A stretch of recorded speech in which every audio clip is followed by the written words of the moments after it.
We've come a long way, baby.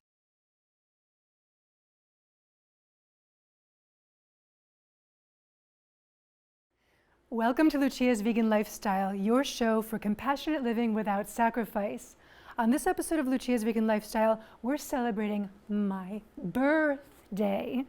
April is my birth month, and it's also Earth Month, so we have a lot to look forward to, and we'll find out many ways you can get started as a vegan or bring your veganism to another level. I'll talk with Lindstrom and Lisa DeCrescente from F.A.R.M Animal Rights Movement, who will tell us all about the organization and the endless slate of things they do in which you can also participate. And I'll show you how to make a special recipe I created to celebrate my birthday, all right here on Lucia's Vegan Lifestyle. Living an ethical vegan life makes an enormous positive impact on the lives of animals, but there are those who dedicate their lives to actively fighting for the rights of non-humans. My guests here in the studio and remotely are Lisa DeCrescente and Lindstrom of F.A.R.M Animal Rights Movement, F.A.R.M. Lindstrom is the best-selling author of The Skeptical Vegan and Raising Vegan Kids. In his role as executive director of F.A.R.M, he manages the 501c3's programs, personnel, budget, and operations. Lisa DeCrescente is director of special projects at F.A.R.M, coming from her background as an animal rights and rescue activist and across the restaurant industry, working with restaurants on the inclusion of vegan options and veganizing recipes for them. Eric and Lisa, thank you for joining me. Thank you for having us. Yeah, it's such an honor, Lucia. Thank you. The honor is absolutely mine. Let's start with finding out about you. What compelled you each to go vegan and subsequently to devote your career to animal rights? I've been vegan for over 20 years, and when I found out about the horrifying things that happen to animals in industrial agriculture, I knew that I needed to make that change because I didn't want to be a part of animal suffering. So that was my way at the time of participating. My story could be summarized in the bet that I still refuse to lose almost 11 years later. I went vegan overnight. My wife had decided she was already lactose intolerant and has celiac, so her diet was already limited. So it wasn't much of a leap for her, but she came home and said she wanted to try going vegan. And so I did it with her.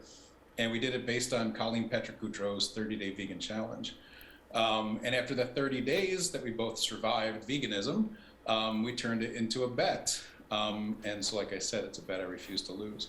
Wow. So going vegan was a late in life decision for me, completely out of the blue, but it's changed my health, it's changed my perspective on everything, making the connection with animals, and ultimately a career in animal rights. Amazing. F.A.R.M Animal Rights Movement, F.A.R.M, is the first animal rights organization in the U.S. committed to ending the use of farmed animals for food. Can you explain the distinction of F.A.R.M's mission from similar organizations? We are distinctive in the animal rights organization or animal rights movement as being what's called abolitionist. So our approach is to end all use of animals for all reasons. Fundamentally, F.A.R.M was started based on, as you said, ending the use of animals for food. But of course, we want to end experimentation. We want to end animals being used for textiles, and but basically any use or abuse of animals. So F.A.R.M's approach is we're abolitionists. We want it all to end. We don't think bigger cages do not mean they're free. So we want animals to be able to live their lives to their fullest lifespan and live free. So that's the distinction I think that F.A.R.M has. Yeah. Whereas other organizations want animals to be treated better while they're being raised to then be slaughtered. And I think people don't realize that even if you treat an animal nicely, you are still exploiting it, and you're still using it as an actual as a commodity, as an object, and not as a sentient being that feels and that loves and some of them even, we think, dream, right, like humans do. So that's an important distinction for us to know about F.A.R.M, and that's an important distinction to be working towards. Yeah, I agree. And it is the 45th anniversary of F.A.R.M. Congratulations. Thank you. It was formed in 1975. Can you tell us about its origins?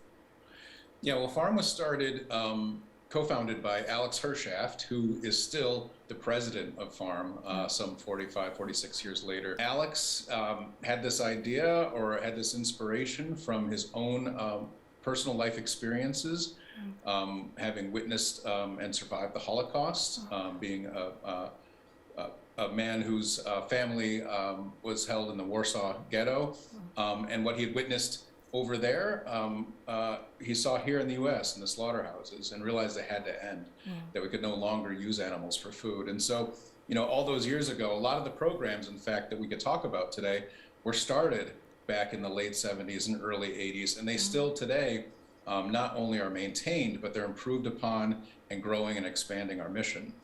Let's talk about some of those things that are on this exhaustive list of actions that F.A.R.M offers for people to get involved in. So through the calendar year, the first real event that we start working on in February is Meat Out, which again has been around since 1985. Wow. And this year we actually got a proclamation from New York City, thanks to Mayor Adams. As you know, he's a plant-based practitioner and a supporter of our work. And so we were very honored after Dallas and Houston and Philadelphia and Cincinnati and Columbus and all these, Raleigh and Durham, North Carolina, all proclaimed Meat Out Day. New York City proclaimed Meat Out Day. So it's always wonderful when a city as large as New York City proclaims something like a day of giving up meat. So that's Meat Out, followed by Vegan Earth Day, which I know this episode is going to talk a lot about that, or a little bit. That's tying the environmental impact of animal agriculture into climate crisis. And so, you know, animal agriculture is the leading contributor, not to mention rainforests being stripped down to the bare earth to raise cattle. These are things that we have control over. We can change our diets to make a change for the world. And Vegan Earth Day is a perfect opportunity for a lot of people who understand that the climate is in crisis. This is a perfect opportunity for them to tie that into their diet and make changes.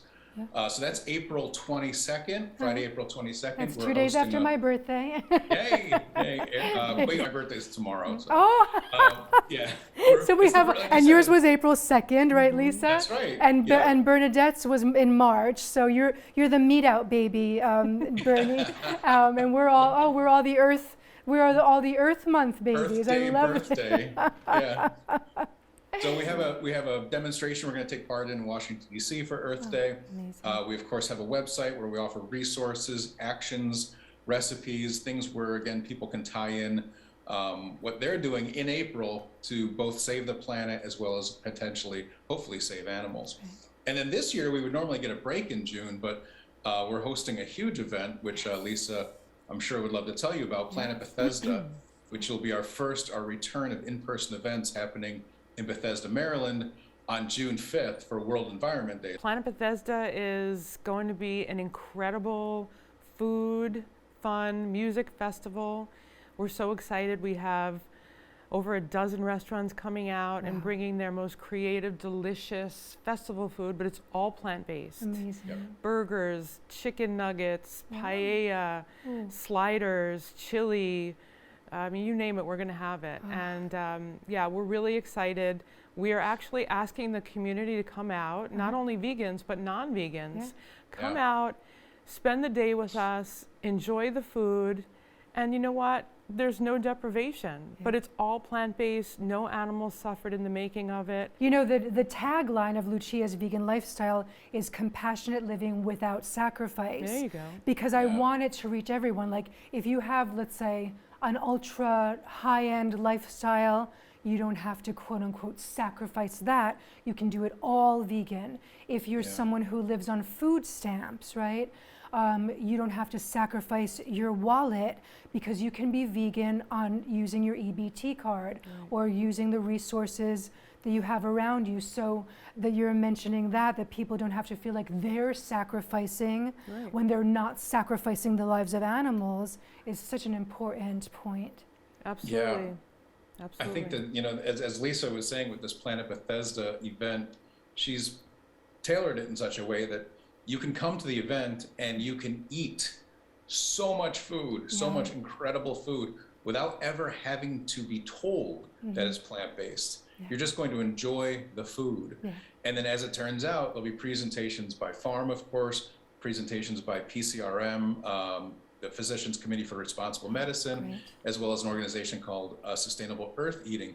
So while you're there, if you want to get educated, you'll be able to find out about how your diet does affect the planet, how your diet does affect your health, and then ultimately, as we said, making the connection how your diet can save animals. So we're really hoping for a great turnout so that people can get educated but also fed, have fun. Oh, good. And I love that. You know what? I love when people post recipes and they're like, "You never would know it was vegan." I'm like, I want to know it's vegan, and I want people to know it's vegan. Great point. Because it's not being vegan is a good thing. It's my normal, and we're doing it for good. We're not doing it to spite people. We're not doing it because for whatever reason. We're doing it for good, for ethical purposes. So it's great for people to enjoy it, you know, and then go and then realize or be told that is what vegan is, because I think people also have a lot of misconceptions about what vegan is. I think it's important that, you know, us as vegans and being in the movement, that we go outside our community, outside the bubble, and do things that will attract those that are not, they wouldn't go to a vegan event typically. And I think it's important because these are the people that really need to understand that this food is delicious, and you get people with the food. And the shoes are gorgeous. The shoes, whenever the bags, people, you know, on Twitter, there's always like, fur. I'm learning so much on Twitter, you know, about what people think vegan is. And, you know, inevitably every day, several times a day, I'll see tweets about, you know, how so-and-so non-vegan said something about, you know, vegan food. And I said, oh, and I always say, just wait until they see the shoes and the makeup and the clothes, because we have gorgeous vegan shoes and clothes and makeup and, you know, all of it. Your entire life can be vegan and can be what you want it to be. Absolutely. Understated or extravagant, you know, it can be, it's just without harming animals. I know. We think this burger is beautiful. Check out these shoes. I don't know if the tip I give will ever be better than these shoes are as fabulous as my burger. But when people are asking me for vegan recipes, in the time that I've been vegan, which is now 10 years, things have changed so much that all you have to tell them is find the recipe for the food you want to make. There you go. And then use vegan ingredients. There you go. That's what I do There's on this show. There's a replacement for everything. Absolutely. And there are so many resources. All you have to do nowadays is Google it. Dr. Google. You'll see the recipe that I made on this episode for all of our birthdays and Earth Day. The birthday episode of this it didn't exist vegan. I, you know, thought, okay, what would I like for my birthday this year? What cake would I like for my birthday this year? So I did a lot of research, and then I adapted it, like Lisa has done for restaurants, veganized it, easy, delicious, beautiful. Back quickly to some of the farm programs.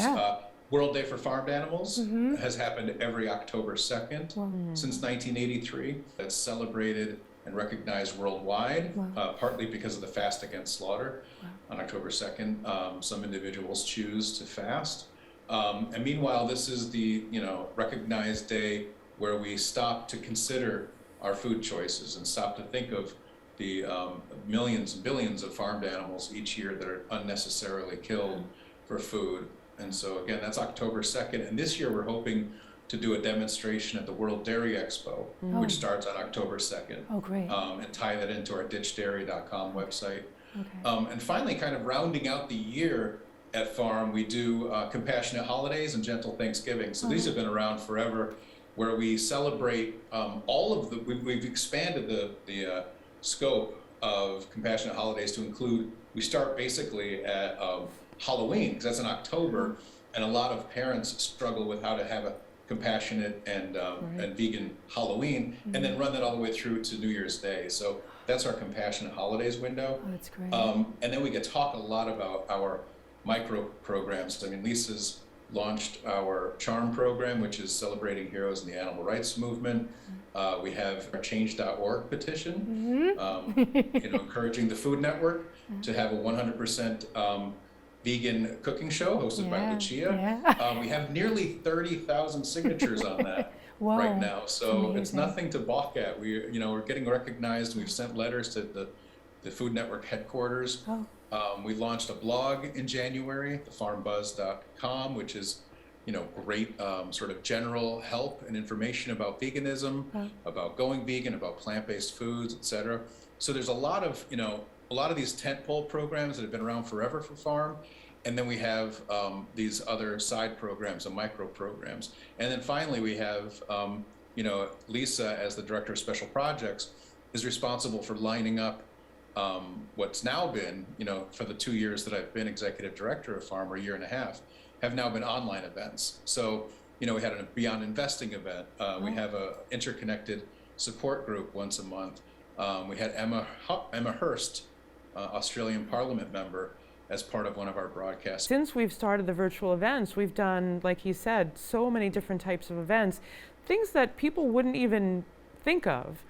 The first one we did was a vegan interior design event. It was really very inspiring and educational. I learned things, not to say I don't learn things every day, but I learned things from her that I was really shocked about, and so happy that she was able to provide that information for us and our audience. And of course, all the virtual events are turned into videos, and you can find them on YouTube, or we have, as one of our micro programs, a new vegan library that hosts over 1,500 videos that are all vegan related, called askveli.com. So you can go to askveli.com, askveli.com, and see a plethora of videos on veganism, animal rights, the politics of veganism. It's all there, filtered very nicely, very user-friendly. We've had humane education events where we've had James Wildman, who's a very recognized humane educator. We've done self-care. So we've been able to really provide the audience with a lot of educational content. We have an animal activism mentorship program, which is AAM, and F.A.R.M fuels that, and they're going around the country and having assemblies in Chicago, Tampa, Atlanta, Miami, and so they've created a group of mentors and mentees that they manage all on their own, but F.A.R.M helps them by subsidizing their work as well as providing them sort of administrative and marketing guidance. And so they're the boots on the streets now, which is amazing. So we're really proud of them. And part of their constituents include Vegan Evan, who's a little celebrity on his own. So we got to send Vegan Evan to Scotland last year for the COP26 environmental summit. And so Vegan Evan and his mom Shannon and their escort Wes got to travel all over Glasgow with the F.A.R.M banners, again making international news, saying that eating animals is killing our planet. And so we're very proud to finally again take part in the summit that's been around for 26 years. And last year we got to start the first indication of a Spanish language F.A.R.M extension. So we have farmpr.org, which is Puerto Rico, and this year we plan to expand that into the other Spanish language countries, which is, again, back to what you do, back to what we're doing, as a way to inform people, educate people, provide them the tools, resources, recipes, content that inspires them to make this choice, to make a change for the world. Okay, so now people, it is Earth Month, it is our birth month. Yes. So let's give birth to taking care of the earth. This is a great opportunity for everyone. Thank you both so much for all of this information and everything that you offer for people to, have a good time too, getting involved and either, going vegan or stepping up their veganism.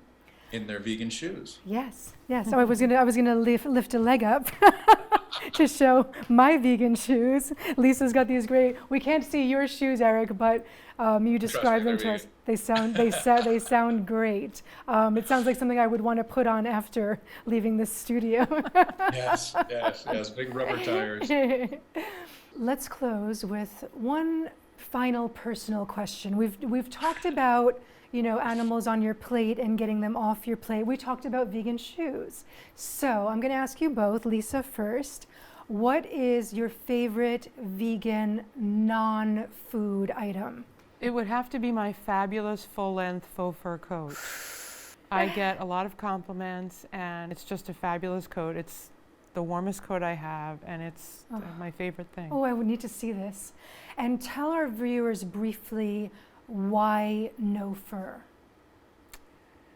For those who do not know what is involved in making fur. Sure. So just like industrial agriculture exploits animals, the fur industry does the same. The animals live a horrible, horrible life. They're bred.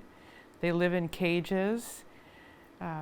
They suffer from mental illness. They're not taken care of. There's no animal welfare. And then they're skinned, sometimes alive. Yeah. Sometimes they're electrocuted with a probe. Mm-hmm. It's just a heinous existence. And there are definitely making headway. There's a lot of companies in the fashion industry that are saying no to fur and no to leather, so that's a wonderful thing, but we still have more work to do. Absolutely. But again, to your comment earlier about how we don't have to give up fabulousness just because we're vegan, there's a replacement for everything. Yeah, absolutely. Yeah. Absolutely. Yeah. And Eric, your favorite vegan non-food item? Yeah, I do have this shirt fetish.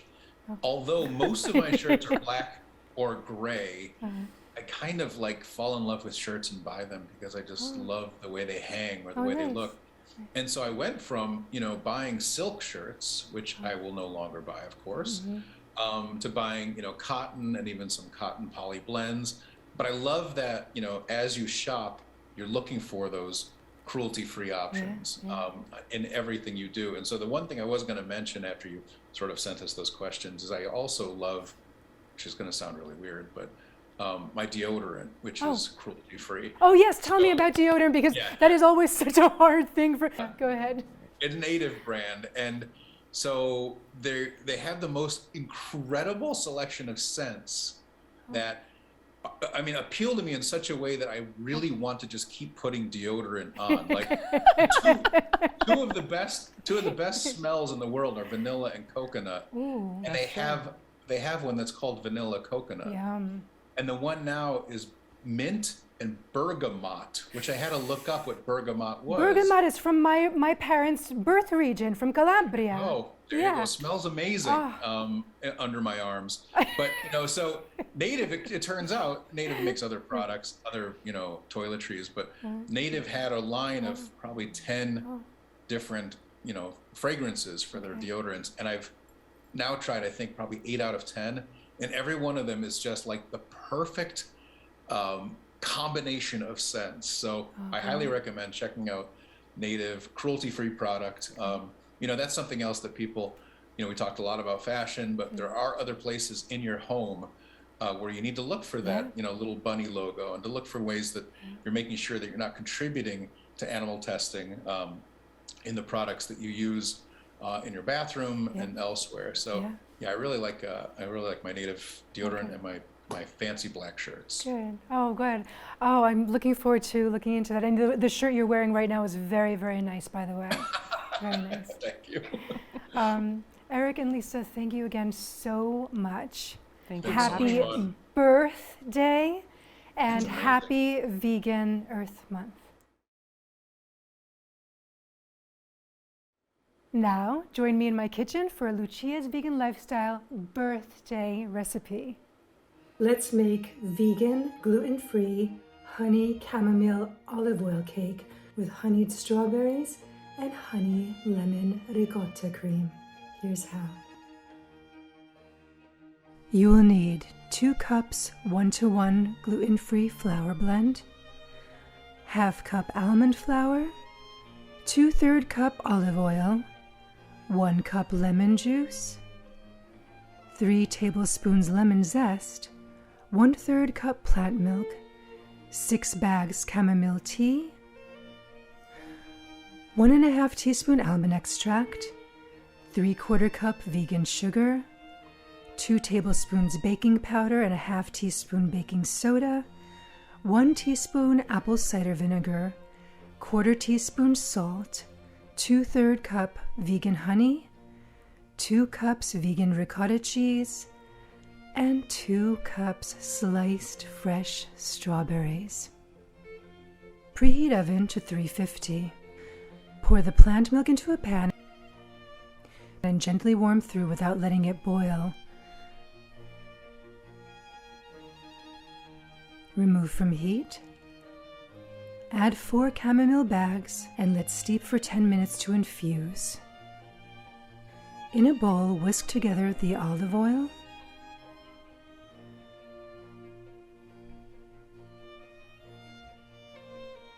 two-third cup of the lemon juice,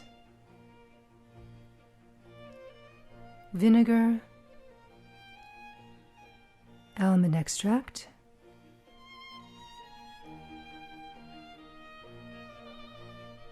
honey.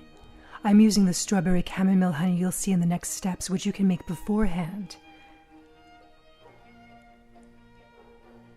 and sugar until smooth. Stir in the chamomile infused milk, add the flour, almond flour, baking powder and baking soda, and salt. Mix until smooth, being careful not to overmix or the cake will be more dense. Grease and lightly flour a 9-inch circle pan and pour in batter.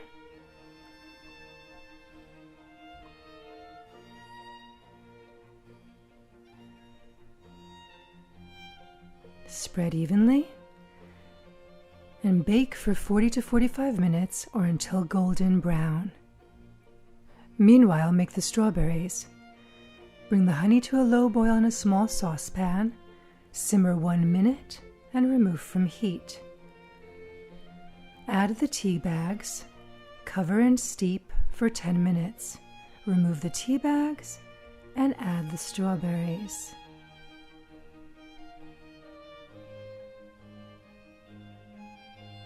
Toss to combine. I left the leaves on some to add more color and the essence of springtime. And the excess honey from this is what you saw me use in the cake mix if you make the strawberries in advance. So pretty, so delicious. Look at how the honey is coating the strawberries.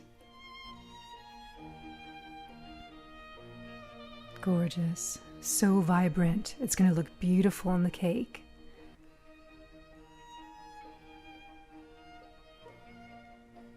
Okay, place the ricotta in the bowl of a food processor and pulse until smooth and creamy, about 2 to 3 minutes. Add the honey,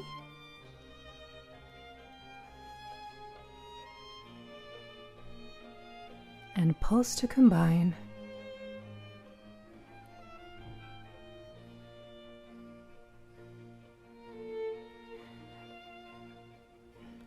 Add ½ tablespoon lemon zest and pulse again.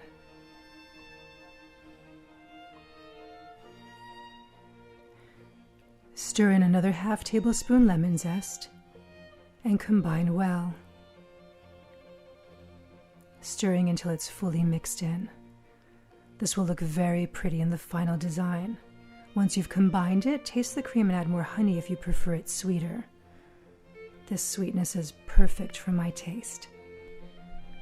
Remove the cake from the oven and allow to cool for 10 minutes in the pan. Then run a butter knife along the edges to loosen it and prevent cracking.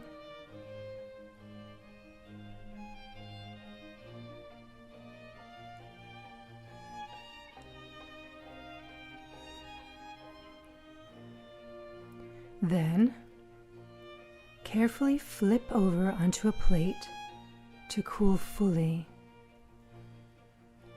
Ta-da! This looks so delicious I almost don't want to ice it.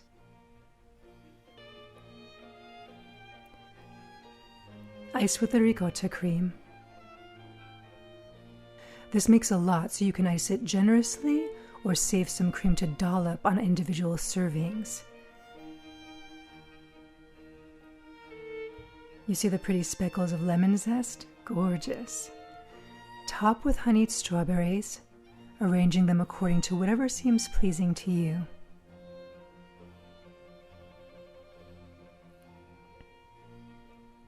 Sprinkle on the remaining lemon zest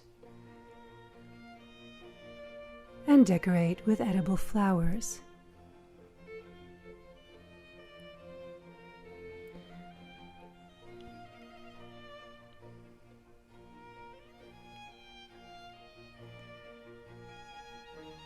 And voila!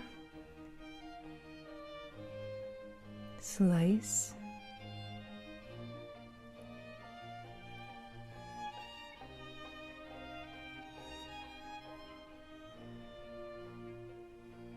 And plate. You see the beautiful texture? Drizzle more chamomile strawberry honey.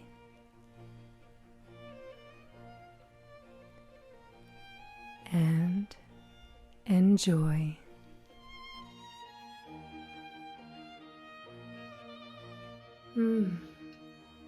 Out of this world. And of course, with a glass of vegan Prosecco. Happy birthday. Let me know if you enjoyed this recipe. Post your photos and videos on Instagram, Facebook, Twitter, or TikTok and tag Lucia's Vegan Lifestyle. Watch Lucia's Vegan Lifestyle to live your best vegan life. Subscribe to the Lucia's Vegan Lifestyle YouTube channel to catch up on all episodes, and follow on social media for exclusives and to find out what's airing next. If you haven't subscribed to this channel yet, be sure to hit the subscribe button to help me keep this show going. And if you enjoyed this episode, like and share it, because it really does help support me making this show, which helps people go vegan and stay vegan. Tap on notifications to be the first to know when a new episode or content drops. Level up with LVL and live your best vegan life. Thank you for joining me on this episode of Lucia's Vegan Lifestyle, your show for compassionate living without sacrifice. I'm Lucia, I'm vegan, and this is my lifestyle.